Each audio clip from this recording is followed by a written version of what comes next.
আগে হর্ন দাও। আসসালামু আলাইকুম বন্ধুরা, রংপুর থেকে বেরিয়ে যাচ্ছি। এই আশেপাশের রোডের যে কোনো একটা জায়গায় এই আবু সাইদ ভাই মারা গিয়েছিল। যতটুকু আমি জানি, রংপুর মেন টাউন থেকে বের হয়ে এখন আমাদের উদ্দেশ্য হলো প্রথম ডেস্টিনেশন গাইবান্ধা। ফাইনাল ডেস্টিনেশনটা একটা মনে মনে ফিক্সড করছি, বাট সেটা খুবই কষ্টকর হয়ে যাবে। একটু আগে বুকটা কাঁপিয়ে দিছে পিক আপ। শালার সাইড রোড থেকে বের হবে, বাট কোনো হর্ন টর্ন কিচ্ছুই নাই। সকাল সকাল এই ব্যাপারটার জন্য প্রস্তুত ছিলাম না। গাড়িটা ধুইতে হবে, অনেক দিন হয়ে গেল ধোয়া হয় না। সো এই জায়গার কথা বললাম এই কারণে, এদিক থেকে কোনো একটা জায়গায় সরকার পতনের সূচনা না মানে বর্ণনাটা রচিত হয়েছিল। সামনেই শাপলা চত্বর, আমরা সামনে গিয়ে টার্নটা নেব। এখন সার্ভিস সেন্টার খুঁজবো, কোনো সার্ভিস সেন্টার পাবো না। এই হলো একটা প্রবলেম। আপনি যখন যা খুঁজবেন তখন তা পাবেন না। ব্যাগটা আজকে ভালো করে বাঁধা হয়নি। গাড়ির হালকা পাতলা সার্ভিস করে নিলাম। সার্ভিস বলতে ইঞ্জিন অয়েলটা চেঞ্জ, একটু পলিশ, হাওয়াটা যাবতীয় সব কিছু দেখে নিলাম। রংপুর থেকে বেরিয়ে আমরা যাব হচ্ছে গিয়ে গাইবান্ধার উদ্দেশ্যে। এখন অনেকটা স্মুথ লাগতেছে, শান্তি লাগতেছে। হাতের গ্লাভসটাও চেঞ্জ করেছি, আগেরটা ছিঁড়ে গেছে, তাই এই রকম গ্লাভসটা খুঁজতেছিলাম, পেয়ে গেলাম, নিয়ে নিলাম। এই গ্লাভসটা আসলে ভাল লাগে, ওই ফুল গ্লাভস থেকে এটাই আমার কাছে বেশি ভাল লাগে। রংপুরে যা দেখলাম, এই জায়গায় এই আন্দোলন, এই জায়গায় এই আন্দোলন, আন্দোলন আর আন্দোলন। রংপুরের রাস্তাটা আমি যতটুকু জানি অসাম হবে। একটু গাড়ির মোবিল যেহেতু চেঞ্জ করেছি, মিটারটা জিরো করে নেই। 1500-তে মোবিল চেঞ্জ করেছি, ট্রিপে এটা জিরো করে নিলাম। চালিয়েছি প্রায় 1378, 1400 কিলোমিটারের মতন। তো সিগনেচার পিকচার রংপুরের নেওয়া হয়নি আমার। দেখি যে কোনো একটা জায়গায় দাঁড়িয়ে নিয়ে নিব। ব্যাগটা কেন জানি বাঁধতে পারতেছি না ভালো করে। এই প্রথমে কাপুকে পাইলাম, যিনি সিগন্যাল দিয়েছেন। এই ঘিঞ্জি এলাকাটা পার হয়ে ভালো হাইওয়েতে, মানে পুরা হাইওয়েতে উঠে তারপর আপনাদের সাথে কথা বলি। রাস্তা চমৎকার হবে এটা সবারই জানা, তার একটু নজিরা এখান থেকে দেখতে পাচ্ছি। রংপুর টাউন থেকে বাস স্ট্যান্ড থেকে বের হলাম, আর দেখুন কি চমৎকার রাস্তা। 1 2 3 4 লেনের, সাইড দিয়ে আবার একটি সাপোর্টিং লেন আছে।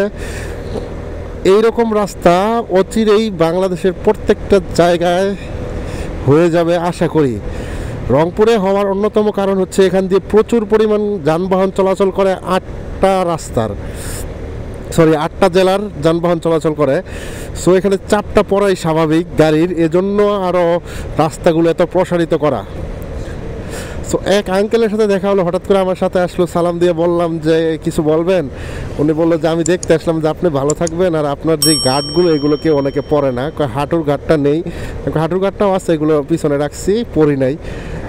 বলে যে এগুলো সহজে পরে না, বাট সাবধানে চালাবেন।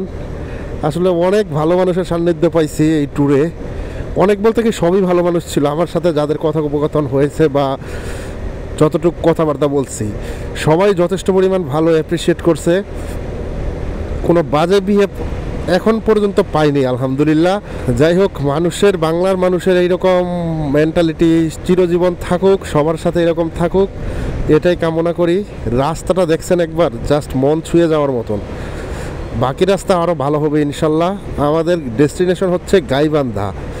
সো আশেপাশের দৃশ্য দেখতে দেখতে গাইবান্ধার নামকরণের ইতিহাস এবং তার দর্শনীয় স্থানসমূহ যেটা আপনারা দেখতে পারেন সেটা সম্পর্কে হালকা জেনে নেই এবং দৃশ্যগুলো উপভোগ করতে থাকি। চলুন প্রথমেই জেনে নেই গাইবান্ধা জেলা সম্পর্কে সংক্ষিপ্ত কিছু তথ্য। গাইবান্ধা জেলা বাংলাদেশের উত্তরাঞ্চলের রংপুর বিভাগের একটি প্রশাসনিক অঞ্চল। প্রশাসন গাইবান্ধা জেলা 1858 সালের 27 আগস্ট বৃহত্তর রংপুর জেলার অধীনে ভবানীগঞ্জ নামে একটি মহকুমা গঠিত হয়। 1875 সালে ভবানীগঞ্জ নদীগর্ভে বিলীন হলে মহকুমা সদর দপ্তর গাইবান্ধায় স্থানান্তরিত হয়। এই এলাকা একসময় বাহারবন্দ পরগনার অন্তর্ভুক্ত ছিল। 1923 সালে গাইবান্ধা শহরটি মিউনিসিপ্যালিটিতে রূপান্তরিত হয়। 1960 সালে মিউনিসিপ্যালিটি বিলুপ্ত হয়ে গাইবান্ধা টাউন কমিটি গঠিত হয়। 1973 সালে শহর এলাকা গাইবান্ধা পৌরসভায় রূপান্তরিত হয়। গাইবান্ধা জেলা গঠিত হয় 1984 সালে। গাইবান্ধা জেলার উত্তরে কুড়িগ্রাম জেলা ও রংপুর জেলা, দক্ষিণে বগুড়া জেলা, পূর্বে জামালপুর জেলা ও কুড়িগ্রাম জেলা ও ব্রহ্মপুত্র নদ, পশ্চিমে দিনাজপুর জেলা, জয়পুরহাট জেলা ও রংপুর জেলা অবস্থিত। এ জেলার আয়তন 2179.27 বর্গ কিলোমিটার। এবার জানা যাক গাইবান্ধা জেলার নামকরণ সম্পর্কে সংক্ষিপ্ত ইতিহাস। কথিত আছে আজ থেকে প্রায় 5200 বছর আগে গাইবান্ধা জেলার গোবিন্দগঞ্জ এলাকায় বিরাট রাজার রাজধানী ছিল। বিরাট রাজা প্রায় 60,000 গাভী ছিল। সেই গাভী বাঁধার স্থান হিসাবে গাইবান্ধা নামটি এসেছে বলে কিংবদন্তি রয়েছে। 1984 সালের 15ই আগস্ট বুধবার 2রা ফাল্গুন 1390 বাংলা 12ই জমাদিউল আউয়াল 1404 হিজরি সনে গাইবান্ধা জেলা হিসাবে প্রতিষ্ঠিত হয়। এই ছিল তথাকথিত প্রচলিত গাইবান্ধা জেলার নামকরণের ইতিহাস। এবার চলুন জেনে নেওয়া যাক গাইবান্ধা জেলার মুক্তিযুদ্ধ সম্পর্কে সামান্য কিছু তথ্য। ছাত্র যুবকরা সীমান্ত পাড়ি দিয়ে ভারতে গিয়ে গেরিলা যুদ্ধের প্রশিক্ষণ নিতে ইচ্ছুক ছিল। প্রশিক্ষণ শেষে সাগাটা থানার ছেলেরা 11টি sector Z force, K force ও মুজিব বাহিনীর অধীনে সক্রিয় মুক্তিযুদ্ধে অংশগ্রহণ করেছিল। 28 মার্চ সীমান্ত এলাকা থেকে 40-50 সদস্যের ইপিআর বাহিনী পলামবাড়িতে আসে। তাদের সাথে হানাদার বাহিনীর সংঘর্ষে 21 জন শহীদ হন। পাকিস্তানি হানাদার বাহিনীর দোসর মেজর নিজাম অবশিষ্ট বাঙালি সৈনিকদের নিরস্ত্র করে এবং জানতে পায় 25শে মার্চ সৈয়দপুর সেনানিবাসে বাঙালি সৈনিকদের উপর হামলা হওয়ায় তারা সশস্ত্র অবস্থায় বেরিয়ে গেছে এবং ক্যাপ্টেন আনোয়ার হোসেন ফুলবাড়িতে অবস্থান নিয়েছেন। মেজর নিজাম ফুলবাড়িতে গিয়ে পাকিস্তান প্রীতি লুকিয়ে রেখে ক্যাপ্টেন আনোয়ারকে দুর্বল করার জন্য ঘোড়াঘাটে অবস্থানরত ডি কোম্পানির সৈন্য সংখ্যা বৃদ্ধির প্রয়োজনীয়তা ব্যক্ত করে কিছু সংখ্যক সৈন্য প্রেরণের পরামর্শ দেয়। পরামর্শ অনুযায়ী 29 মার্চ তারিখে সুবেদার আফতাব আলী ওরফে আলতাফকে 60 জন সৈন্যসহ প্রেরণ করা হয়। দূরদর্শী ক্যাপ্টেন আনোয়ার সুবেদার আলতাফকে পলাশবাড়িতে অবস্থানের নির্দেশ দেন। সেনাদলকে নিয়ে পলাশবাড়ির বীর ছাত্র যুবক জনতা আরও বেশি সাহসী হয়ে ওঠে। সুবেদার আলতাফ তার বাহিনীকে বিভিন্ন ভাগে ভাগ করে মাদারগঞ্জ ও আংরার ব্রিজে নিয়োজিত রাখেন। তারা পলাশবাড়িতে ছাত্র যুবকদের প্রশিক্ষণ ও তদারক করেন। সংগ্রাম কমিটি সেনাবাহিনী ও ইপিআর জওয়ানদের আর্থিক সহযোগিতা প্রদান করতে থাকেন। 30 মার্চ মেজর নিজামের পাকিস্তান প্রীতি উন্মোচিত হয়ে যায়। সে সকলকে ক্লোজ হতে ও অস্ত্র জমা দিয়ে বিশ্রামে যেতে বলে, কিন্তু সেনাবাহিনীর দামাল সন্তানরা চক্রান্ত বুঝতে পারেন। সৈনিকদের গুলিতে মেজর নিজাম নিহত হলে লেফটেন্যান্ট কর্নেল রফিককে নেতৃত্ব দেওয়া হয়। 31 মার্চ পলাশবাড়িতে পাক হানাদাররা আবারও প্রতিরোধের সম্মুখীন হয়। বাঙালি ইপিআর ও সেনাবাহিনীর জওয়ানদের সাথে গুলি বিনিময় হয়। এক সময় হানাদার বাহিনী পলাশবাড়ি চৌরাস্তায় উপস্থিত হয়। সেখানে ছিলেন লেফটেন্যান্ট কর্নেল রফিক। হানাদাররা তাকে ধরে গাড়িতে উঠানোর চেষ্টা করলে সুবেদার আলতাফের সঙ্গী হাবিলদার মনসুর গ্রেপ্তারকারীদের উপর এলএমজি দিয়ে গুলি চালায়। একজন পাকিস্তানি সৈন্য লেফটেন্যান্ট কর্নেল রফিককে পিস্তল দিয়ে গুলি করে। পাবনার নারিন্দা বিদ্যালয়ের প্রধান শিক্ষক আব্দুল আজিজ ও ফাতেমা বেগম দামাল সন্তান লেফটেন্যান্ট কর্নেল শহীদ হন। নেতৃত্ব পান সুবেদার আলতাফ। সুবেদার আলতাফ পলাশবাড়ি এলাকার মুজাহিদ আনসারদের আহ্বান জানান স্বাধীনতা সংগ্রামে তাদের সাথে যোগ দিতে। কয়েকদিনের মধ্যেই ক্যাপ্টেন সহ 250 জন মুজাহিদ আনসার তাদের সাথে যোগ দেন। সুবেদার আলতাফের নেতৃত্বাধীন বাহিনী পীরগঞ্জের আংরার ব্রিজ, সাদুল্লাপুরের মাদারগঞ্জ ও গোবিন্দগঞ্জের কাটাখাড়ি ব্রিজ সহ পলাশবাড়ি থানা সদরের অবস্থান গ্রহণ করেন। 14 এপ্রিল ভোরে সশস্ত্র হানাদার বাহিনী 30 থেকে 35টি কনভয় নিয়ে ঢাকা থেকে পলাশবাড়ির উপর দিয়ে রংপুর যায়। 15 এপ্রিল রাত 8টায় হানাদার বাহিনী আংরার ব্রিজে পাহারারত বাঙালি সৈনিকদের উপর হামলা চালায়। দীর্ঘ সময় তুমুল লড়াইয়ের খবর আসে গাইবান্ধায়। গাইবান্ধা থেকে প্রশিক্ষক কাজীউল ইসলাম সহ অন্যান্য প্রশিক্ষক যোদ্ধারা প্রশিক্ষণরত মুক্তিযোদ্ধাদের নিয়ে পলাশবাড়ি ছুটে যান এবং যুদ্ধে অংশগ্রহণ করেন। আংরার ব্রিজের যুদ্ধে পাঞ্জাবি হানাদার বাহিনী পিছু হটে যায়। তখন হাবিলদার মনসুরের নেতৃত্বে একটি প্লাটুন ছিল মাদারগঞ্জে। সুবেদার আলতাফ ভোরের রাতে আংরার ব্রিজ ভেঙে দিয়ে কয়েকজন বীর মুক্তিযোদ্ধা নিয়ে রওনা দেন মাদারগঞ্জে। মাদারগঞ্জ পৌঁছে সুবেদার আলতাফকে লক্ষ্য করে প্রায় 50 গড় দূর থেকে 5 থেকে 6টি মেশিনগান সংযোজিত গাড়ি থেকে পাঞ্জাবিরা নেমে অবস্থান নেয়। গাড়িগুলো একটু দূরে গিয়েই মেশিনগান থেকে গুলি ছুটতে শুরু করে। সুবেদার আলতাফ তড়িৎ ফিরে এসে পাল্টা গুলিবর্ষণ শুরু করেন এবং সেনা সদস্যসহ মুক্তিপাগল প্রশিক্ষণার্থীরা শত্রু নিধনে একযোগে গুলি ছুটতে থাকেন। শত্রুরা দুদিক থেকে হামলা করে এগুতে থাকলে সুবেদার আলতাফ ও হাবিলদার মনসুর বীর জওয়ানদের নিয়ে দুদিক থেকে হানাদারের উপর পাল্টা হামলা চালায়। একসময় প্রায় 2000 বীর জনতা দা, বল্লম ও লাঠি হাতে মুক্তিযোদ্ধাদের সহায়তায় এগিয়ে আসেন। মুক্তিযোদ্ধারা আরও বেশি সাহসী হয়ে ওঠেন। যুদ্ধে 21 জন পাঞ্জাবি নিহত হয়। হানাদার বাহিনী ক্রমশ পিছু হটতে থাকে। নিহত ও আহতদের ফেলে রাখা 17টি রাইফেল ও একটি এলএমজি মুক্তিযোদ্ধাদের হস্তগত হয়। যুদ্ধে বীর বাঙালি নুরুল আমিন আহত হন। তাকে মাদারগঞ্জ থেকে গাইবান্ধা সদর হাসপাতালে পাঠানো হয়। এ সময় খবর আসে হানাদার বাহিনী সৈন্যরা সটিবাড়ি হয়ে গাইবান্ধা অভিমুখে এগুচ্ছে। পথে প্রতিবন্ধকতা সৃষ্টির মাধ্যমে হানাদার বাহিনীদের অস্ত্র ও সামরিক শক্তির মোকাবেলা সম্ভব নয় বলে সকল শক্তি একত্রিত করে মুক্তিযোদ্ধারা গাইবান্ধায় অবস্থান নিতে ছুটে আসেন। গাইবান্ধায় অবস্থান নেয় বীর মুক্তিযোদ্ধারা। পাক হানাদার বাহিনী ভারী ও আধুনিক অস্ত্র শস্ত্র সহ গাইবান্ধা শহরের দিকে আসতে থাকে। এ অবস্থায় মুক্তিযোদ্ধারা গাইবান্ধা শহর ত্যাগ করে। মুজিবনগরে যেদিন স্বাধীন বাংলাদেশ সরকার গঠিত হয় সেই দিন 17 এপ্রিল বিকাল 3টায় পাক হানাদার বাহিনী গাইবান্ধা শহরে প্রবেশ করে। মুক্তি সেনানীরা শহর ছেড়ে নিরাপদ স্থানে চলে যায় এবং সশস্ত্র যুদ্ধের মাধ্যমে দেশের মুক্তির জন্য পুনরায় প্রস্তুতি নিতে থাকে। গাইবান্ধার বীর সন্তানেরা ছড়িয়ে পড়ে কুড়িগ্রামের রৌমারী, রাজীবপুর ও চিলমারির মুক্ত এলাকায় এবং ব্রহ্মপুত্রের পূর্ব পারে নিরাপদ স্থানে। গাইবান্ধার নির্বাচিত প্রতিনিধিরাই অনেকেই বিএসএফ সীমান্ত নিরাপত্তারক্ষীর সাথে যোগাযোগ করে দেশমাতৃকার মুক্তির জন্য ছুটে যাওয়া দামাল সন্তানদের সংগঠিত করে তাদের আশ্রয় ও মুক্তিযুদ্ধের প্রশিক্ষণের জন্য তৎপর হয়ে ওঠেন। এপ্রিলের শেষ সপ্তাহে সীমান্ত এলাকায় যুবকদের সংগঠিত এবং প্রশিক্ষণের জন্য 110টি যুব অভ্যর্থনা শিবির খোলা হয়। এর মধ্যে মানকারচর, শরণতলী এবং কুচবিহারের খোঁচাবাড়ি শিবির ক্যাম্প ইনচার্জের দায়িত্ব পান গাইবান্ধার 2 এমপিও যথাক্রমে ডাক্তার মফিজুর রহমান ও ওয়ালিউর রহমান রেজা। শিবিরগুলোতে নবাগতের সংখ্যা বাড়তে থাকে। গাইবান্ধার বিভিন্ন অঞ্চলে স্বল্প প্রশিক্ষণপ্রাপ্ত যুবকদের আরও প্রশিক্ষণ প্রদানের উপর গুরুত্ব দেওয়া হয়। গাইবান্ধার প্রশিক্ষণ সংগঠকদের অন্যতম আলী মাহবুব প্রধান ও আনসার কমান্ডার আজিমুদ্দিনের তত্ত্বাবধানে বড়াইবাড়িতে প্রশিক্ষণ ক্যাম্প চালু করার সিদ্ধান্ত নেওয়া হয়।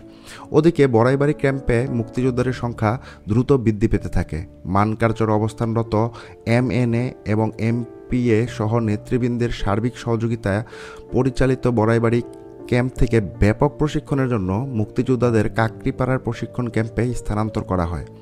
ভারতের বিএসএফের একান্ত সহযোগিতায় উচ্চ প্রশিক্ষণের জন্য কাকরিপাড়া ক্যাম্প থেকে প্রথম ব্যাচ হিসাবে 113 জনকে ভারতের তুরা পাহাড়ে প্রেরণ করা হয়। কাকরিপাড়ায় প্রশিক্ষণ অবশ্য অব্যাহত থাকে। তুরায় চলে যান 130 জন গেরিলা প্রশিক্ষক। সাদুল্লাপুর উপজেলাধীন কামারপাড়া স্কুল মাঠে এবং খাগোয়া ইউনিয়নের রূপার বাজার, গিদারি ইউনিয়নের কাউন্সিলর বাজার প্রভৃতি স্থানে মার্চ মাস থেকে যারা স্থানীয় উদ্যোগে প্রশিক্ষণ নিচ্ছিলেন তারা হানাদার বাহিনীর তৎপরতায় ছত্রভঙ্গ হয়ে কাজীপাড়া প্রশিক্ষণ ক্যাম্প ও সীমান্ত এলাকায় অন্যান্য প্রশিক্ষণ ক্যাম্পে চলে যান। এ সময় মুক্তিযুদ্ধ বেগবান হতে থাকে এবং মুক্তিযোদ্ধারা সফলতা অর্জন করতে থাকে। ক্রমান্বয়ে প্রশিক্ষণপ্রাপ্ত মুক্তিযোদ্ধাদের সংখ্যা আরও বেশি বৃদ্ধি পেতে থাকে। এই ছিল গাইবান্ধার মুক্তিযুদ্ধের সংক্ষিপ্ত ইতিহাস। চলুন এবার আমরা জেনে নেই গাইবান্ধা জেলার কিছু দর্শনীয় স্থানসমূহ যেখানে চাইলে আপনি বা আমরা ঘুরে আসতে পারি। কামারের হাট, বালাসী ঘাট, পেরিমাধব জমিদার বাড়ি, প্রাচীন মাস্তা মসজিদ, ফুলপুকুরিয়া পার্ক, নলডাঙ্গা জমিদার বাড়ি, friendship centre, Rangpur sugar mills limited, Ghegar বাজার মাজার, dream city park, Alibaba theme park, Gaibandha পৌর পার্ক। চলুন এবার জেনে নেই গাইবান্ধা জেলার উল্লেখযোগ্য কিছু ব্যক্তিবর্গের নাম যাদের জন্ম হয়েছিল এই গাইবান্ধার মাটিতে। আবু হোসেন সরকার পূর্ব পাকিস্তান প্রাদেশিক সরকারের মুখ্যমন্ত্রী ছিলেন। শাহ আব্দুল হামিদ গণপরিষদের প্রথম স্পিকার। তারুজ্জামান ইলিয়াস সাহিত্যিক। মকবুলার রহমান সরকার রাজশাহী বিশ্ববিদ্যালয়ের উপাচার্য। মোহাম্মদ হাসান আলী খান সাবেক নৌপ্রধান। ফজলে রাব্বি মিয়া ডেপুটি স্পিকার। রুবেল মিয়া ফুটবলার। এই ছিল গাইবান্ধা জেলা শহর সম্পর্কে সংক্ষিপ্ত কিছু তথ্য এবং ইতিহাস। অনেক ভিডিওতে দেখি অনেক ভাই ব্রাদার আছেন বা অনেক বড় ভাইদের খুব কমই দেখছি। চ্যাংরা পোলাপান যেগুলোকে বলে তাদেরকে আমি দেখছি যে তারা এমনভাবে টানতেছে, মানে কোনো নাই, সেফটি তো নাই, সিম্পলিভাবে একদম পুরো আল্লাহ না করে পড়লে একদম পুরো ক্ষয়ে যাবে, একদম পুরো হাড়গোড় বের হয়ে যাবে। সো এগুলো করা থেকে বিরত থাকাটাই বেটার। রাইডটাকে এনজয় করা দরকার। রাইডটাকে এনজয় করলে সব কিছু পাওয়া যায়। দেখা গেছে আপনার সময়ের মূল্যটা, মানে জীবনের মূল্য সময়ের মূল্য থেকে প্রচুর পরিমাণ বেশি, কারণ সময় সময়ের মতন বহমান হয়ে থাকবে। একবার জীবন গেলে সেটা আর কোনো দিন আসবে না, বাট সময় তো চলতে থাকবে সময় সময়ের মতন। সময় এবং নদীর স্রোত কারোর জন্য কোনো দিন অপেক্ষা করে না। Time and tide wait for none. So এই ব্যাপারগুলো একটু মাথায় রাখাটা সবারই জরুরি। তো বি সেফ রাইড, আর অবশ্যই হেলমেট পরে বাইক চালাবেন, সেটা শহরে হোক না কেন, আপনার এলাকায় হোক না কেন, বা যে কোনো জায়গায় হেলমেটটা বাঞ্ছনীয়। এলাকায় হলে আপনি একটু নর্মাল হেলমেট নিতে পারেন, সিম্পলি জাস্ট এলাকার ভিতরে যদি অফ রাইড করেন যে একটু গেলাম, সেক্ষেত্রে আপনি একটু জাস্ট মাথার সেফটির জন্য, প্রোটেক্টের জন্য নিয়ে নিতে পারেন। তো আপনাদের একটা গল্প, ছোট্টখাটো একটা গল্প শেয়ার করি। সেটা হচ্ছে মানুষের বিপদ কিভাবে আসে দেখুন, অনেকে আছে, যেমন আমি কলেজ লাইফে থাকতে গাছ থেকে পড়ে গিয়েছিলাম, আম গাছ থেকে, প্রায় সেটা হবে 20-25 ফুটের মতন। একটা ঢাল ধরলাম, ঢালটা ভেঙে গেল, বুঝতে পারলাম না, একদম পুরা ঝুলে ধাপ করে নিচে পড়ছে। মাথায় কোনো ব্যথা লাগেনি, বাট পিঠে ব্যথা লাগছিল প্রচুর পরিমাণ, মাথাটা পড়েনি, মাটিতে পড়েছিলাম। তো আলহামদুলিল্লাহ কোনো কিছু ভাঙে নাই, ভালো হয়ে গেছে। এরপর থেকে গাছে ওঠাটা একটু ভয়জনক ব্যাপার হয়ে গিয়েছিল আমার কাছে। তো আমার আরেকটা নানা, বয়স বেশি ছিল না, অ্যারাউন্ড 50 সামথিং অর লেস 50, তো সে বাস চালাতো, লরিও চালাতো। তো তার মানে আপনারা, তার ফিগার ফিটনেস মোটামুটি একদম সুঠামদের অধিকারী ছিল। তো সে নানাটা গাছে উঠতে যাবে, মনে করেন মাটি থেকে এক পা উপরে দিয়েছিল, মানে এক পা গাছে দিয়ে উঠতে চেয়েছিল। এইখান থেকে একটা পা উপরে দিলে কতটুকু ওঠানো যায়, এইখান থেকে সে পড়ে যায়, পড়ে গিয়ে তার মানে যে কোনোভাবে পিছলে পাটা পড়ে যায়, মানে একটু মোচড় খায়, পাটা ভেঙে যায় গোড়ালি থেকে সম্ভবত। তো সেটাতে একটু ফ্র্যাকচার হয়, একটু কেটে ছিঁড়েও যায়, কোনো না কোনোভাবেই হোক সেটা ইনফেক্টেড হয়, মানে ইনফেকশন হয় সেটাতে। তারপর সেটার কারণে তার মৃত্যু হয়, আল্লাহ তাকে কবুল করুক। যদিও এই কাহিনীটা অনেক দিন আগের, প্রায় 10-15 বছর আপ হয়ে গেছে। তো আমি এটাই বললাম যে অনেক সময় দেখা গেছে আপনি 10 তলা থেকে পড়েও বেঁচে থাকবেন, অনেক সময় দেখা গেছে 1 তলা থেকে বা 10 ফিট থেকে পড়েও আপনি মারা যাবেন। সো সবসময় সাবধান থাকাটা সব থেকে বেটার। যে কোনো পরিস্থিতির জন্য নিজেকে আগে প্রিপেয়ার করে নেওয়া দরকার, যে এই জিনিসটা আমার সাথে হতে পারে ওই সময় গেলে। সো এতটুকুই বলার ছিল। আমরা এখন রাইডটা একটু এনজয় করি, রাস্তাটা অস্থির লাগতেছে, তারপর আমরা গাইবান্ধার কাছাকাছি গিয়ে বাকি কথাগুলো বলবো। এইরকম রাস্তা থাকলে কি আর লাগে বলেন, এলাকার মানুষও খুশ, জনগণও খুশ, সব কিছুই খুশ।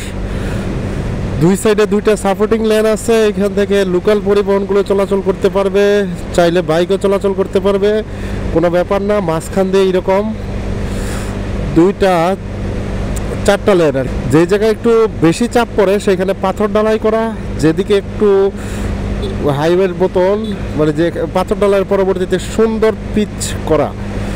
তো ফিনিশিংটাও খুব জোস, যেহেতু নতুন রাস্তা বলে কথা। যদিও মার্কিংগুলো এখন পর্যন্ত টানা হয়নি, সেগুলো অতি শীঘ্রই টেনে ফেলবে, এতটুকু আশা রাখি। এইসব রাস্তা দিয়ে একটা ব্যাপার মজার কি, যে সাইড থেকে কেউ আসলেও এই পাশের ডিভাইডারটা ক্রস করার সময় আপনার নজর অবশ্যই কাটবে। কেউ হুটহাট করে দৌড় দিতে পারবে না, দৌড় দিলেও আপনার নজর সহজে ক্যাচ আপ করবে। আরেকটা প্রবলেম হচ্ছে গিয়ে, এরকম সোজা রাস্তায় হাত দিয়ে ধরে রাখতে, চটল রাখতে, মানে একটু হাতটা ঝিমঝিম ভাব ধরে যায়। আর যদি আপনি ক্লান্ত হয়ে থাকেন তাহলে ঘুমিয়ে পড়ার বা ঝিমিয়ে যাওয়ার একটা প্রবণতা থেকেই যায়। তো ওই ব্যাপারটা করা যাবে না কোনোভাবেই, ঘুম নিয়ে কোনোভাবেই গাড়ি চালানো যাবে না, অবশ্যই না। সুন্দর একটি স্থাপনা, এটা কি হোটেল নাকি? আইটি ট্রেনিং সেন্টার, ও আচ্ছা, আইটি ট্রেনিং সেন্টার। পিছনে লুকিং গ্লাসে দেখতে পাচ্ছি কোনো গাড়ি ঘোড়া কিচ্ছু নেই, সামনেও খুব যতটুকু যাচ্ছে একদম পুরা সোজা সাপটা রোড। আমরা মেবি গাইবান্ধার খুবই কাছাকাছি চলে আসছি। গাইবান্ধা থেকে পরবর্তী ডেস্টিনেশন আমাদের কোথায় হবে সেটা আপনারা, আমি শিওর 100% না হলে 98% পাবলিকই আপনারা, মানে গাইবান্ধারে আপনারা গেস করতে পারছেন। কারণ এদিক থেকে রোড একটাই, ঢাকা ঢুকার রাস্তা একটাই। যদিও আমি ঢাকা ঢুকবো না, তারপরে একটু হিন্টস দিয়ে দিলাম। তারপর আপনারা একটু কমেন্টস করে জানান পরবর্তী ডেস্টিনেশনটা আমার কোথায় হতে পারে, গাইবান্ধার পরের জেলাটা কোনটা হতে পারে। তো এই যে এখানে আবার পাথর ঢালাই দেওয়া, খুব সুন্দরভাবে কাজ করা হয়েছে, এগুলো বোঝা যাচ্ছে। যে এখানে মার্কআপের যেই সব জায়গাগুলো আছে বা আপনাকে ইনফরমেশন প্রোভাইড করবে, সেগুলোতে কিছুই করা নেই, আস্তে আস্তে করবে। কারণ মাঝখানে একটি বাংলাদেশে সরকার পতন হওয়ার পর কাজগুলো একটু ঝিমিয়ে যাওয়াটাই স্বাভাবিক। দেখুন যতটুক চোখ যায় একদম নাক বরাবর পুরো সোজা রাস্তা। মাওয়া হাইওয়েকেও তো ফেল করে দিবে এটা। এরকম রাস্তার একটা সুবিধা হচ্ছে, আপনার যেন তেন জায়গায় যেথায় সেথায় আপনার স্পিড ব্রেকার নেই, এই ব্যাপারটা খুব ভালো। আপনি রিল্যাক্সে টানতে পারবেন। চোখের পলকে 32 কিলোমিটার টেনে ফেলছি 41 বাজে। আমরা 12টা 4 না 5-এ শুরু করেছিলাম, তার মানে 36 মিনিটে 32 কিলোমিটার টেনে ফেলছি। হিউজ মডেল মসজিদ।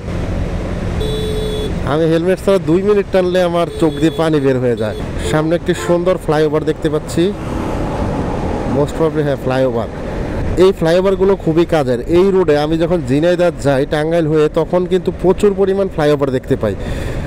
ঠিক আছে, এই ফ্লাইওভারগুলো একটা কাজে দেয় কি, এলাকার যে লোকাল যে রাস্তা মানে বাজারগুলো আছে সেগুলোকে পাস করিয়ে দেয় এবং আপনার সময়টা অনেকটাই বাঁচিয়ে দেয় এবং ওই বাজারে কোনো ঝামেলাও হয় না। সো একদিনে দুই পাখি, সব ছোটোখাটো ফ্লাইওভার খুবই দরকার।